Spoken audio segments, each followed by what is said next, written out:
Now we're talking. That was some proper sport this weekend on both sides of the ocean. Maybe a big difference in field strength between Lyon and Monterrey, but either way, as a spectator, it was great to watch, both from a skill and entertainment level. It reminded me why I still love show jumping.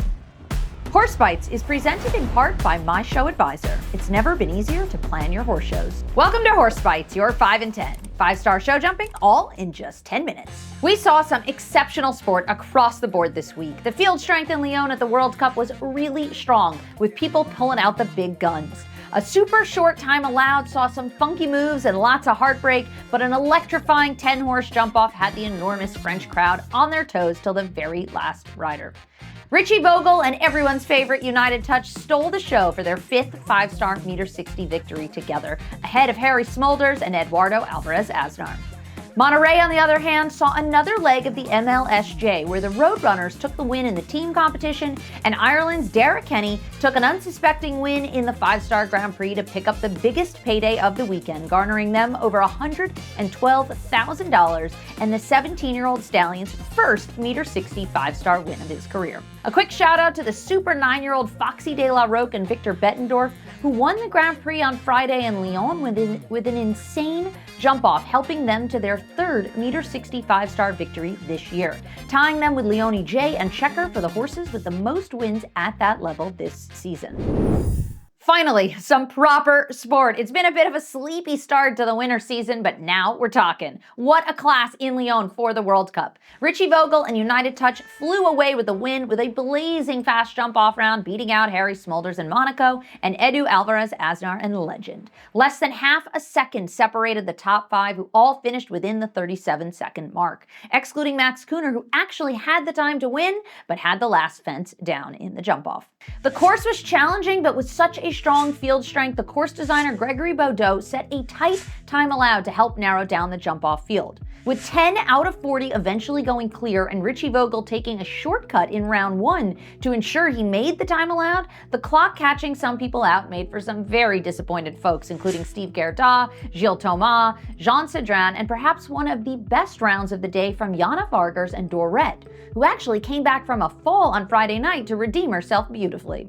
Have a listen, though, to Ritchie's comments about that sneaky inside turn. The time allowed was short enough, and I wanted to have enough time for the last line so I could help him there and give him a good ride into the finish line. So yeah, I thought there was a shortcut that I could take without too many risks for my horse, and in order to save time or to spend some more time in another place. Round 1 saw most problems at 13A of the last double verticals with the Liverpool under it. It's a classic line, long 4 into a double verticals, one of the most difficult lines in show jumping, and we see it cause problems time and time again.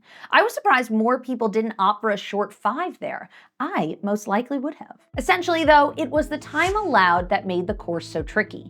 Anytime you have to really keep moving so aggressively, and with the time set at an outdoor speed of 375 meters per minute, faults are going to happen by force majeure. Have a listen to Gregory Baudot's thoughts on the time allowed. Également, vu que le parcours était assez ouvert, surtout sur la première moitié, j'ai également serré un petit peu le chronomètre. Mais il fallait pas se perdre, il fallait rester dans un galop très constant et du début à la fin, de la ligne de départ à la ligne d'arrivée. Voilà. Now let's see where the ultra-fast, nail-biting jump-off was won. Edu and Legend, who eventually finished in 3rd, were quick, but their turn back to number 2 was wider than the other two, putting them 0.3 of a second off the pace. While Monaco and Harry Smulders looked pretty on par with Ritchie and United, but one more stride to the yellow oxer saw them finish in 2nd place for the 11th time. They have yet to win a m60 Grand Prix class, but their consistency is unbelievable. As Harry put it on his Instagram, you couldn't write it. And you're certainly right, Mr. Smulders, a run for the history books for sure. But it was Richard Vogel's day with his powerhouse superstar United Touch and their insanely blind turn back to number 2 that clinched it for him. The huge shining stallion loped around the course, eating up the ground, and secured a 3rd podium finish to make it 3 out of 3 for Ritchie in Western European World Cup jumping.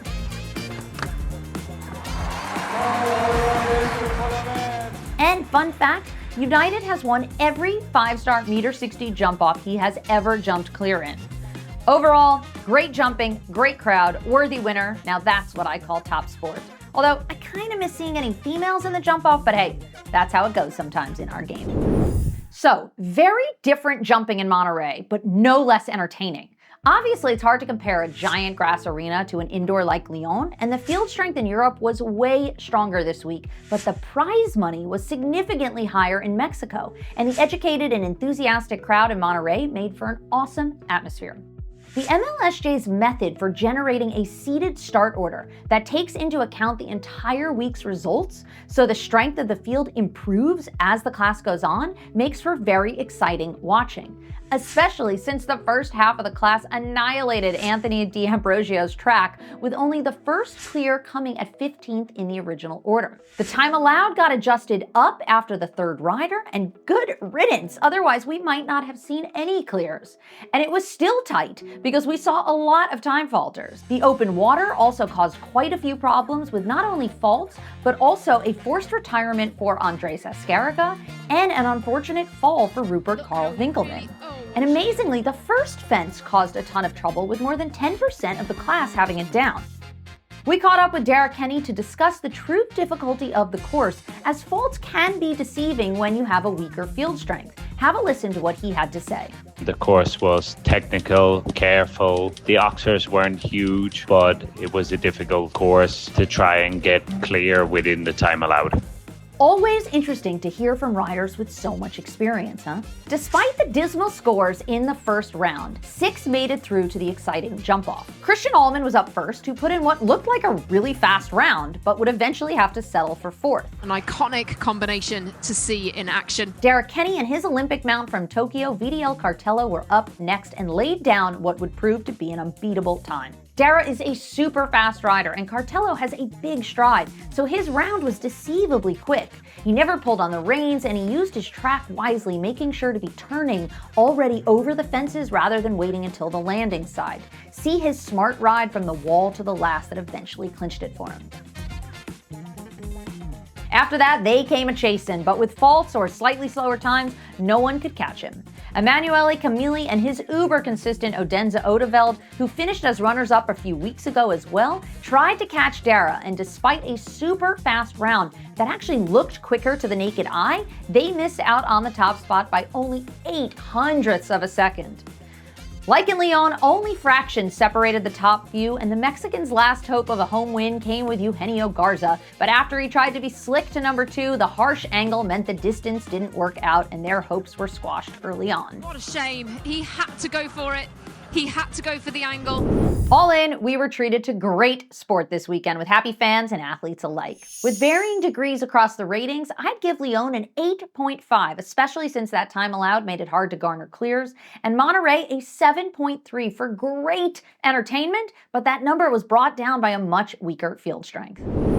Well, that's a wrap on this week's top highlights, and stay tuned next week for another 5-star in Monterrey and more World Cup jumping from Verona and Toronto. But before you go, check out the best moment from the week when Gabriel de Matos Machado was getting a bit run around by Legoland Sandro in Monterrey. The horse was really dragging him underneath and pulled him right under the triple bar. He jumped up high, came down on the back pole, did 3 in the 2, and then carried on like nothing. Cool move, Sandro. Cool move.